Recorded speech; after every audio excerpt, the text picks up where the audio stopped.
Good afternoon. I'm Sheriff John Zanoni, Fresno County Sheriff's Office, joined here today by members of our Violent Crime Apprehension Team, the Fresno Police Department.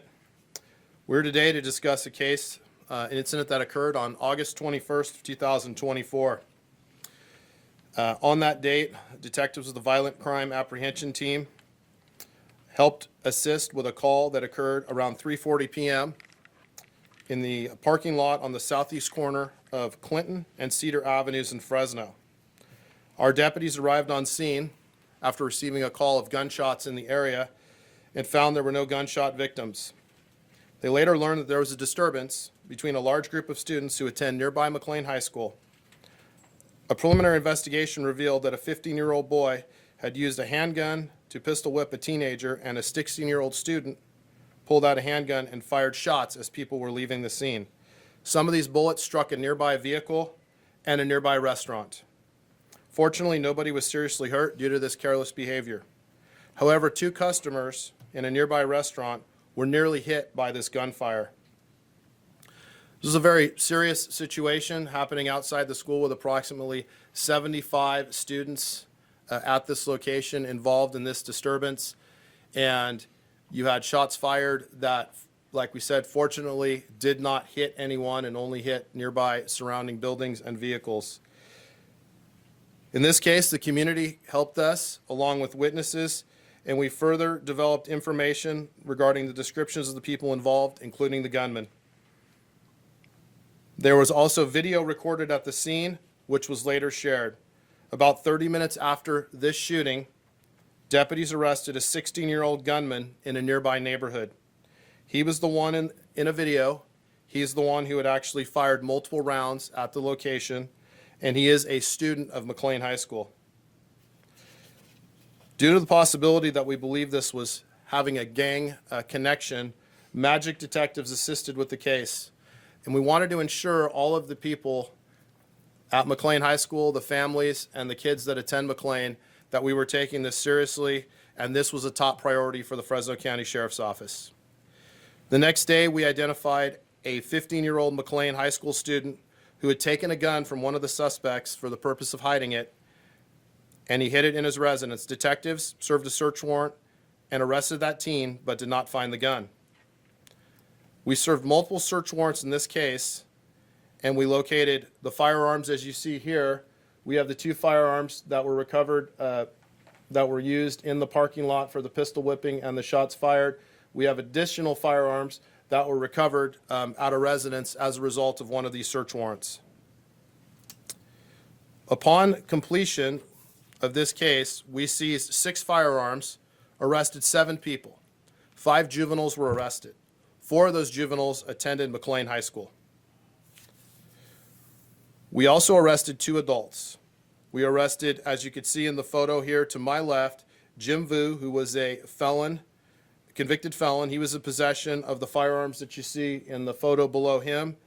And we also arrested Richie Vu for possession of cocaine.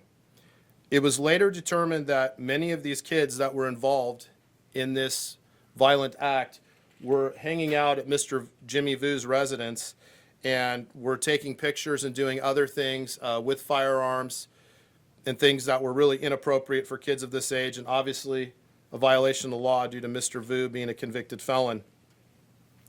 We did determine that this shooting in of itself was not gang related.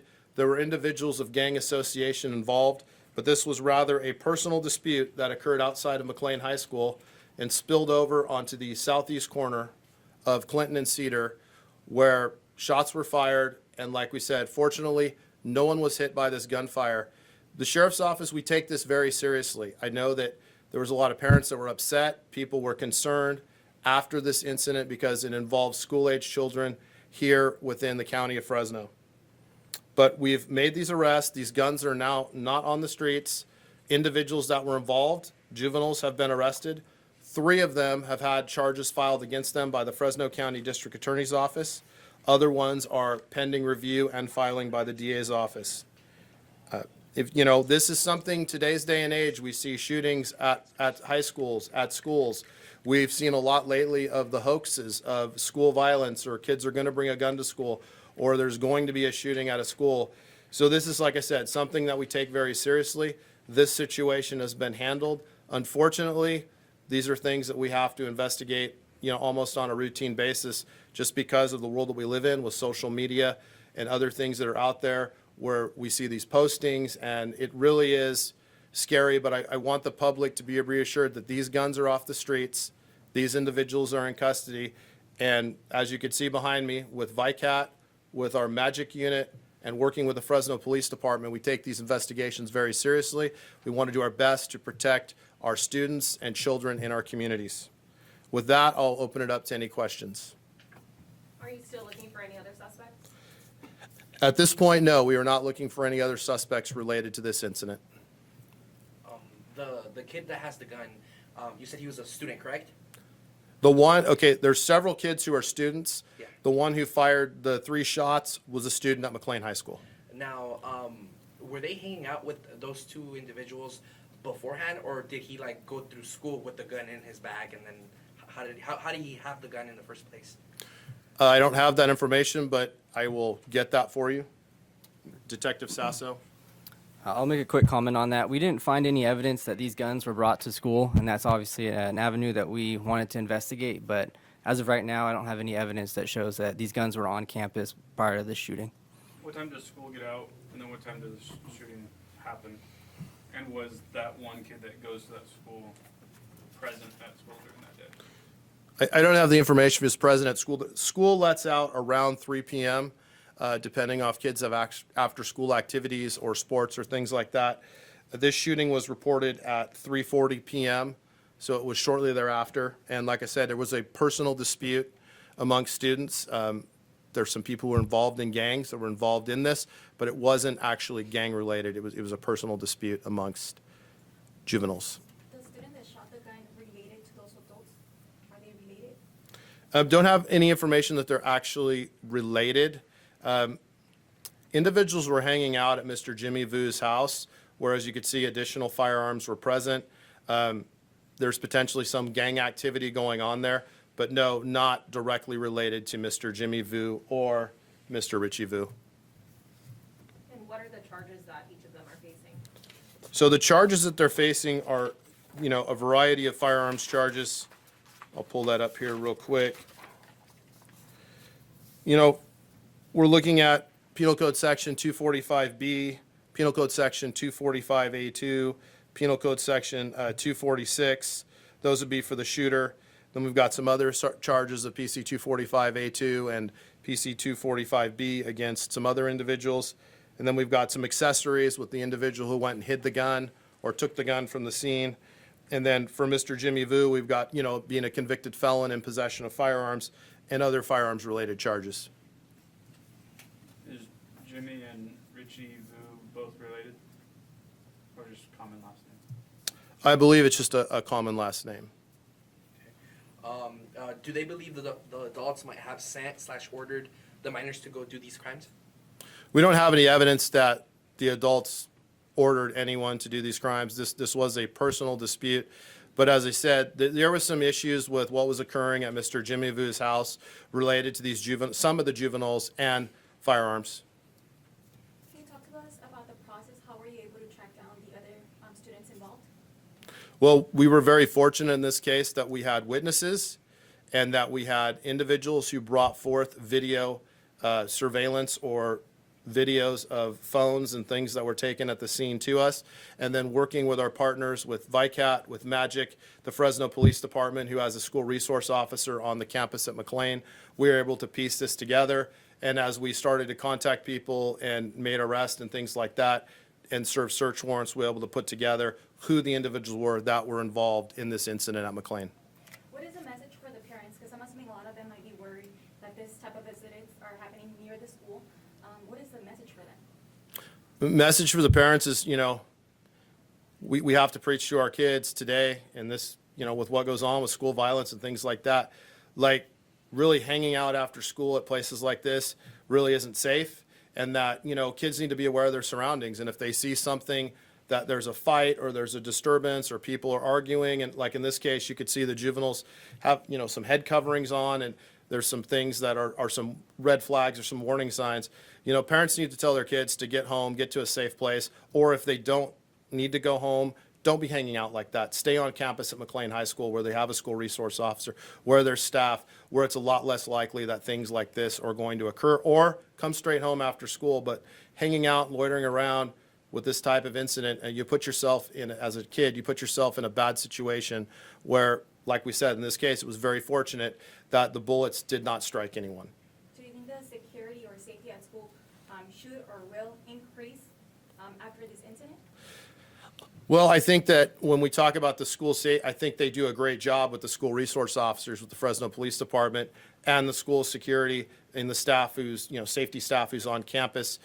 This is a case where they went off campus to an area that was in the county, but not far from campus.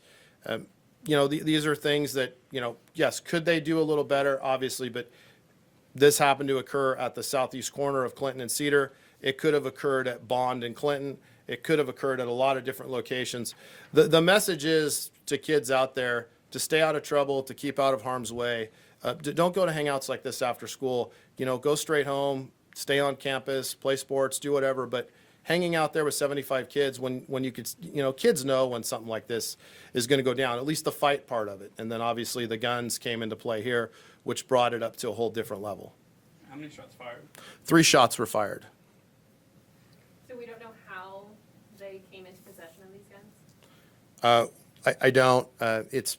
It's possible that somebody, like the individual who came over from Hoover High School who was there, obviously school's out around 3 o'clock at many of our Fresno Unified High Schools.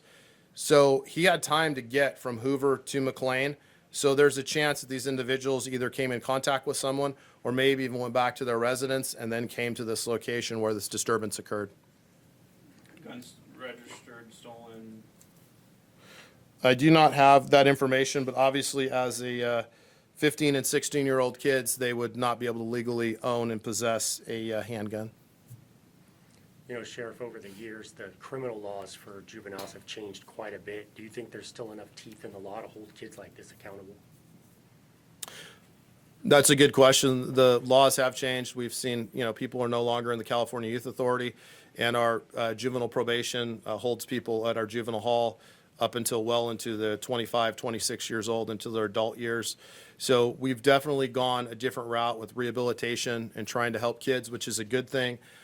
But what happened here, there needs to be some very significant consequences. Here you have 75 kids who are basically high school, school-age kids outside of school, and luckily only 3 shots were fired and no one was hit. But this could have been a very, very tragic situation. This could have been a mass shooting. You could have had 2, 3, 4 victims very easily with a crowd like that in a very small space there on the corner of Clinton and Cedar. Had any of these students been involved in, have any crime background or anything like that? I don't have their crime background. There is some gang involvement here on some different levels and some different gangs, but we're not going to disclose any of that because this was a personal dispute and we can't prove any concrete gang connection as to why the shooting occurred. Do we have any info on the person he was intending to shoot at? I don't. Those are juveniles. So we do have that information, but we're not going to be able to release that because almost everybody involved in this except for Richie Vu and Jimmy Vu are juveniles. So the parking lot firearms were not found at the Vu residence, they were found at the second search? The firearms, yes, were found at other locations. Okay.